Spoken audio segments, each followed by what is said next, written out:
छठा है धर्म। तो धर्मार्थ हो जाएगा, संधि कर देंगे तो हो जाएगा ना।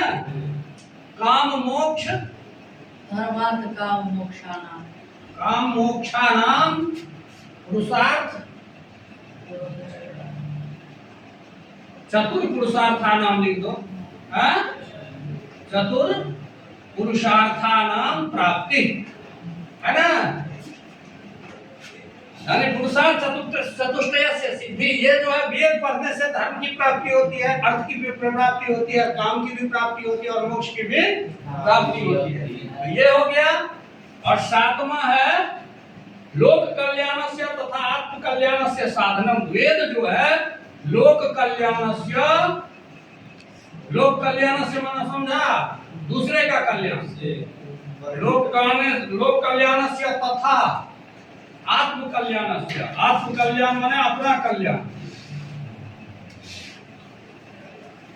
आत्म कल्याणस्य साधनम।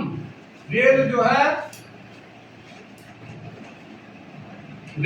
लोक कल्याण का साधन है और आत्म कल्याण का भी साधन है। तो इस प्रकार हमको कहेंगे कि वेदाध्ययनस्य मुख्यम प्रमुखम प्रयोजनम धर्म ज्ञान प्राप्ति, धर्म ज्ञान की प्राप्ति, इष्टस्य प्राप्ति, इष्ट माने अभिष्ट वस्तु की प्राप्ति, अनिष्टस्य परिहार माने जो चीज हम नहीं चाहते उसका दूर करना, उसको आत्मज्ञान प्राप्ति, आध्यात्मिक ज्ञान या आत्मज्ञान की प्राप्ति। वेदाध्ययनेन मनुष्य सदाचारम नैतिकतम आत्मिक ज्ञानम च प्राप्नोति। और वेदाध्ययन से मनुष्य जो है सदाचार, नैतिकता, आत्मिक ज्ञान, आध्यात्मिक ज्ञान को प्राप्त करता है। तथा च धर्मार्थ काम मोक्ष पुरुषाणाम, मोक्ष रूपाणाम पुरुषार्थानाम सिद्धि भवति। तथा धर्मार्थ काम मोक्षाणाम पुरुषार्थानाम, धर्म अर्थ काम मोक्ष आदि जो पुरुषार्थ है उसकी सिद्धि भवति। ठीक है, समझ गया ना। तो इस प्रकार धर्म ज्ञान प्राप्ति, इष्ट प्राप्ति, अनिष्ट परिहार, आत्मज्ञान प्राप्ति, पुरुषार्थ चतुष्टय सिद्धि च वेदाध्ययनस्य प्रमुखानि प्रयोजनानि सन्ति। समझ गया।